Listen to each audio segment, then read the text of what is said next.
Hey everyone, my name is Reggie Grubb, Dreamkeeper 247. I'm keeping your dreams alive 24/7. The thing that I want to talk about today is kind of how to end the frustration of the things that we want to see God manifest into our life, or the things that we've worked toward to see manifest in our life are not present, and how to really cope with the frustration of its absence. Are you ready? Well, this topic is dear to me because on my journey, I've learned after many failures, many nights sitting up wondering why or how or whatever, I had to bow a knee to the whole process, okay? So for me, as a follower of Christ and as a light worker, I've understood that manifestation is only a phase of faith. But then I would even say to the believer, or I would say to the spiritual family, how do you have faith? Whoa. See, Jesus says you can speak to this mountain if you have faith the size of a mustard seed, and it will be moved. Greater is he that's in you than he that is in the world. See, this frustration that we create and muster up in our lives about the absence of it not showing is in part has to do with a lot with the ego. You remember Dr. Wayne Dyer said the ego always edges God out. Okay? It's self-seeking. It's in Ryan Holiday's book, it is your worst enemy. Okay? How to cope with the frustration of the absence of the things you want to see manifested in your life is understanding that you are the co-creator of your own reality. Everything that we see, touch, taste, hear, and see, or feel, or smell, I could just go on, came from someone's imagination. A recipe, well, that's the name of my book. You should go get it. It's on Amazon. The recipe, got all kind of great information in it. Anyhow, how to make a cake, or how to create a home, or how to build a car. All these things that we enjoy in our life started with the imagination, used ingredients from the earth, and made them a reality. Okay? So the mind is a very powerful thing. So when you understand that you are a spiritual being having a earth experience, then you will be more careful about which vibrations you choose to walk in. When I say vibrations, I mean emotions, okay? You'll be more careful about your feelings and your emotions, okay? So, we're talking about frustration that our manifestation, the things that we want God to do in our life, hasn't already happened, okay? Well, you have to understand that you are the co creator of that reality. That's one of the first things you do. And then you have to accept that the position where you're at, this frustration, the thing that you're wanting to show up in your life is only an addition. It's only an addition to your life. Okay? You're a spiritual being having an earth experience. You could have been a dog, a cat, a tree, but you got to be a human. And your soul, this is it's awakened, and we can experience the full pleasures of life in the pursuit of the things that we want to have happen. The problem is We're always looking for the end of something, okay? When you embrace that you are the co creator of your reality out of your core emotions, okay? You ever seen somebody that's miserable? Doesn't they always seem to have miserable outcomes in their life?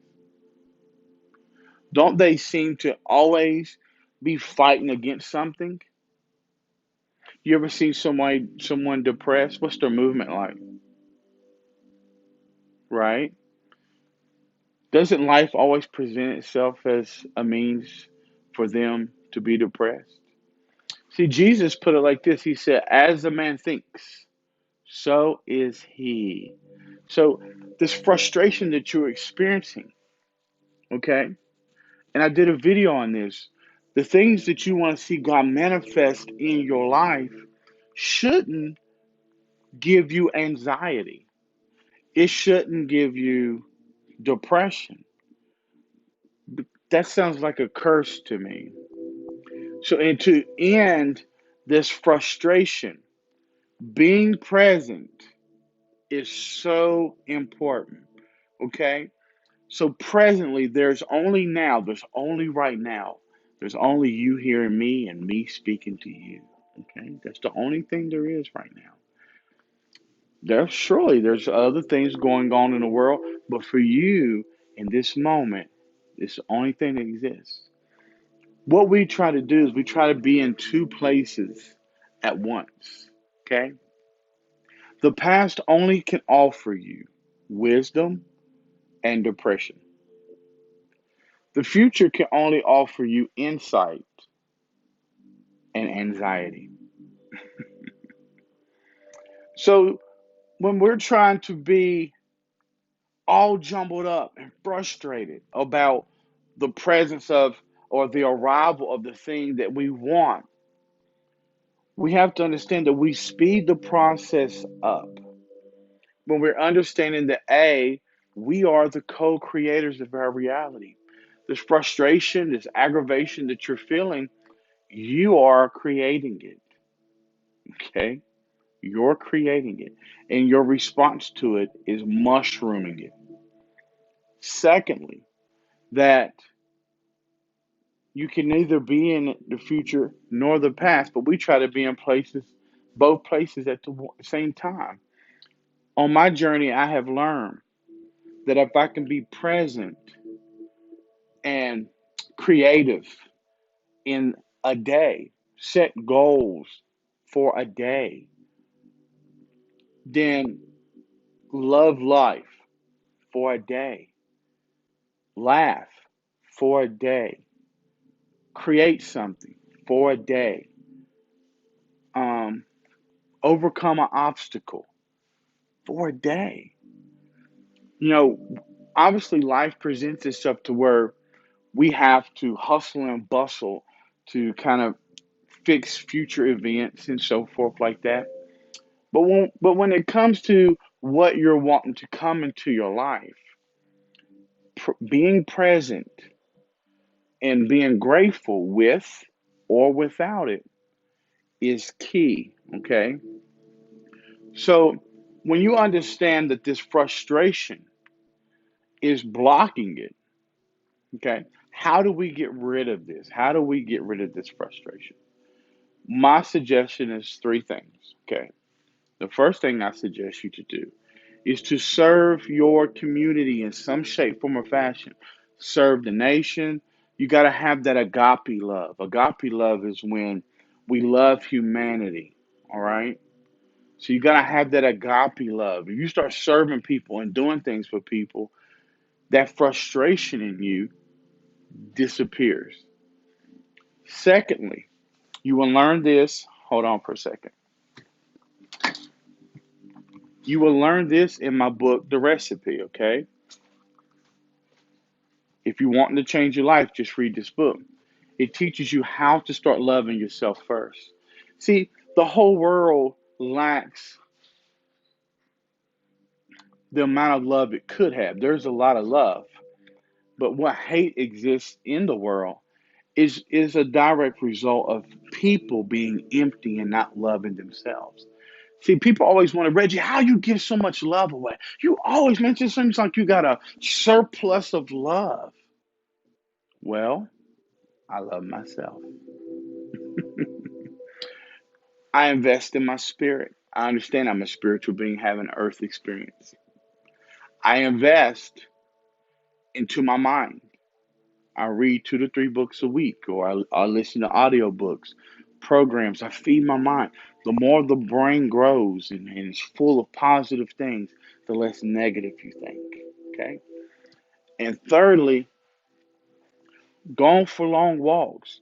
Drink high alkaline water, high pH water, blueberries, strawberries, kale. Eating the alkaline foods and stuff like this. Being disciplined in those 3 areas is loving yourself, because you got to have faith to see things manifest in your life. You got to be a positive thinker, and then you got to have confidence. These 3 things are going to give you all of that, because ultimately they are the only things in life we really can't control. And we try to control all these exterior. This is how frustration sets in. And lastly, your ability to create. Create, create. You will be surprised. I've learned in my journey how helpful a coloring book, markers, and a coloring pencils with some 432 hertz or 52 hertz, 528 hertz playing in the background. You will be amazed how that frustration disappears. Hey, I'm Reggie Grubb, Dream Keeper. Listen, keep your heart. This is one of my favorite proverbs. And I want to end every video from now on saying this favorite proverb of mine. It's Proverb 4:23. Be diligent to keep your heart, for out of it flows all the issues of life. See y'all later.